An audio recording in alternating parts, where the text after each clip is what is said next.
My name is Yashoda, class 7th, subject Hindi, lesson 4। देखिए यहाँ उद्यमी नर, लेसन का नाम है उद्यमी नर, परिश्रम करने वाला व्यक्ति। प्रस्तुत कविता में कवि ने श्रम की महत्वता को बताते हुए कहा है कि प्रकृति के भीतर जितनी भी धन संपदा छिपी है उस पर सबसे पहला अधिकार कठोर परिश्रम करने वाले पुरुषार्थी का है। इसीलिए यदि हम जीवन को सुखमय बनाना चाहते हैं तो पहले कठोर श्रम करना होगा, तभी ऐच्छिक वस्तुएं अथवा लक्ष्य को प्राप्त कर पाएंगे। देखिए इतना कुछ है भरा विभव का कोष प्रकृति के भीतर, निज इच्छित सुख भाग सहज ही पा सकते नर नारी। देखिए इसमें ये कहता है कि प्रस्तुत कविता में कवि ने मानव जीवन में कर्म को महत्व देते हुए भाग्यवाद की आलोचना की है। इसमें कहता है कि व्यक्ति को अपने भाग्य के भरोसे नहीं बैठना चाहिए। अगर व्यक्ति भाग्य के भरोसे बैठेगा तो वो सदा ही असफल हो जाएगा। और जिस व्यक्ति को अपनी श्रम और अपनी मेहनत की बाहों पर बिल्कुल भी विश्वास नहीं होता, वह व्यक्ति उन्नति के मार्ग पर आगे कभी नहीं बढ़ सकता। प्रकृति के कोष में तो अनंत धन और संपत्ति सब कुछ छिपा हुआ है, लेकिन जिसका हम अपनी इच्छा के अनुसार उपभोग कर सके वही नर नारी अपने जीवन को सुखमय बना सकते हैं। सब हो सकते तुष्ट, एक साथ सब सुख पा सकते हैं, चाहे तो पल में धरती को स्वर्ग बना सकते हैं। इसमें कहता है कि सभी लोग संतुष्ट हो सकते हैं, एक जैसा सब सुख पा सकते हैं, चाहे तो पल में धरती को भी वह सब लोग स्वर्ग बना सकते हैं। कि सब ऐसा मिलकर काम कर सकते हैं कि आप खुद भी सुख पा सकते हैं और धरती को भी स्वर्ग बना सकते हैं। छिपा दिए सब तत्व आवरण नीचे ईश्वर ने संघर्षों से खोज निकाला उन्हें उद्यमी नर ने। देखिए भगवान ने, ईश्वर ने सबको कहीं ना कहीं छुपा दिया है, मतलब उनसे एक तरीके से पर्दा कर दिया है, लेकिन मनुष्य अपने संघर्षों से, मनुष्य परिश्रम कर कर कुछ भी खोज निकाल सकता है। जो परिश्रम करता है व्यक्ति वही संघर्षों से सब कुछ को खोज निकाल सकता है। ब्रह्मा से कुछ लिखा भाग्य में मनुज नहीं लाया है, अपना सुख उसने अपने भुजबल से ही पाया है। इसमें कहता है कि ईश्वर ने सभी तत्वों को आवरण के नीचे छिपाकर रख दिया, जिन्हें मेहनत और उद्यमी अपने मनुष्य अपने कड़े परिश्रम से खोज निकालता है। कवि के कहने का आशय है कि परिश्रमी व्यक्ति इस बात को स्वीकार नहीं करता कि ब्रह्मा ने उसके भाग्य को लिखा है, बल्कि उसका यह मानना है कि इस संसार में वह जो कुछ भी प्राप्त करेगा उसमें सिर्फ उसका अपना ही परिश्रम और भुजबल होगा। ठीक है, इसके बाद देखिए, प्रकृति नहीं डरकर झुकती, कभी भाग्य के बल से सदा हारती वह मनुष्य के उद्यम से श्रम। ठीक है, इसमें कहता है कि जो आपकी प्रकृति है, ठीक है, जिसने स्वयं प्रकृति में बहुत सारी धन संपत्ति भरी पड़ी है, उद्यमी मनुष्य को यह सहज प्राप्त है कि इतनी बड़ी संपदा यह हर किसी मनुष्य को सुखी और संतुष्ट कर सकती है, और उद्यमी मनुष्य भी इस संसार को अपने पुरुषार्थ द्वारा स्वर्ग बना सकते हैं। ब्रह्मा का अभिलेख पढ़ा करते निरुद्यमय प्राणी, धोते वीर को अंक भाल का ब्रह्मा प्रभु से पानी। इसमें कहता है कि जो ब्रह्मा ने जो लेख लिखा हुआ है, जो खुदा हुआ है, जो हमारे अंदर जो भाग्य में लिखा हुआ है, वही उस व्यक्ति के कर्मण्य, जो उसके कर्म होंगे उसके द्वारा ही प्राणी के साथ वह सब कुछ होता है। जो हमारे दुर्भाग्य में लिख गया है, जो जिसका हम दुर्भाग्य में लिखते, तभी उसी के कारण हमारी आंखों में से भी पानी आएगा।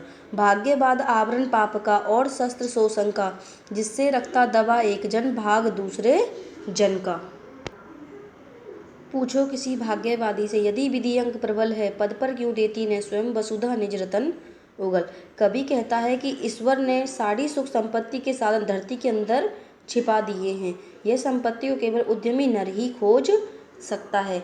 कवि कहता है कि ब्रह्मा पहले ही भाग्य विधाता है, लेकिन उद्यमी नर इसे स्वीकार नहीं करता। मनुष्य की अपनी सभ्यता आदिम युग से लेकर आज तक की यात्रा पुरुषार्थी प्राप्त कर सकता है, पुरुष ही प्राप्त कर सकता है, और अपने सुख को प्राप्त करने के लिए केवल परिश्रम ही नहीं उसका आश्रय भी लेता है। इस प्रकार मनुष्य अपने बाहुबल से प्रकृति में छिपे खजाने को प्राप्त कर सकता है।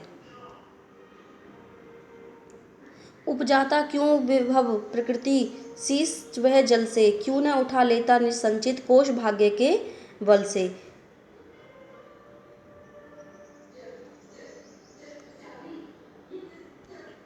इसमें कवि कहता है किसी प्रकृति किसी मनुष्य के भाग्य के आगे नहीं झुकती, वह हमेशा उद्यमी प्राणी से मेहनत से हारती है। इस संसार में केवल आलसी लोग ही भाग्य पर निर्भर रहने का प्रयास करते हैं। वे ज्योति पर ध्यान देते हैं, अपनी हस्तरेखा पर ध्यान देते हैं, लेकिन आलसी के हाथ में कुछ भी नहीं होता है।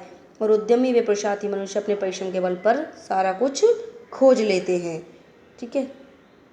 एक मनुष्य संचित करता अर्थ पाप के बल से और भोगता उसे दूसरा भाग्यवाद के छल से। इसमें कहता है एक मनुष्य अपने उसके द्वारा सारे उसको मतलब जो भी एक संचित करता है, मतलब उसे सींचता है, बड़ा करता है, और उसका अर्थ होता है पाप के बल से, मतलब उसमें पाप का बल से वह उसे सींचता है और भोगता उसे दूसरा भाग्यवाद के छल से।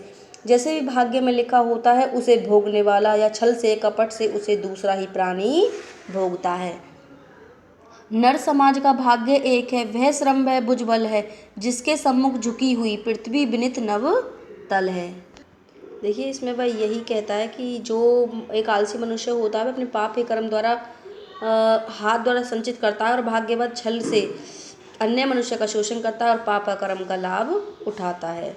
ठीक है, आगे देखिए इसमें कहता है नर समाज का भाग्य एक है, वह श्रम वह भुजबल है, जिसके सम्मुख झुकी हुई पृथ्वी विनित नव तल है। जिसने श्रम जल दिया उसे पीछे मत रह जाने दो, विजित प्रकृति से सबसे पहले उसको सुख पाने दो। इसमें कवि का मानना है, कहना है कि नर समाज अर्थात सभी मनुष्य भाग्य का एक है, सभी को उन्नति मानव समाज का लक्ष्य है। पृथ्वी को झुकना पुरुषार्थ के बल पर ही संभव है। उद्यमी नर के आगे आकाश भी झुक जाता है। कवि कहता है कि आज के समय में जो व्यक्ति परिश्रम करता है उसे पृथ्वी का सुख सबसे पहले मिलना चाहिए, उसे पीछे नहीं हटना चाहिए। वह अपने परिश्रम से सारे सुख सुविधाओं को उत्पन्न कर सकता है अथवा सबसे पहले उसे सुख पाने का अधिकार बनता है। ठीक है, आपका ये लेसन देखिए यहाँ पे समाप्त हुआ है। ये आपके वर्ड मीनिंग है। विभव वैभव धन संपत्ति, निज इच्छित अपना चाहा हुआ, आवरण पर्दा, श्रम जल पसीना, निर्दयमयी अकर्मण्य, भ्रुव होता है भौहें, वसुधा होता है मोती धारण करने वाली पृथ्वी, अर्थ होता है रुपया पैसा, कोश होता है खजाना, तुष्ट होता संतुष्ट, भुजबल भुजाओं की ताकत, अभिलेख लिखा हुआ खुदा हुआ, कु अंक मतलब दुर्भाग्य, विधि अंक होता है विधाता का लिखा, संचित इकट्ठा, विजित पराजित जिसे हरा दिया गया हो। इसमें देखिए कवि ने किसकी महत्ता को स्पष्ट किया है, श्रम की महत्ता को। ठीक है, उसके बाद देखिए इसमें कहता है मनुष्य ने अपना सुख कैसे पाया है, अपनी भुजबल से मतलब भुजाओं से। कविता के रचनाकार कौन है, रामधारी सिंह दिनकर।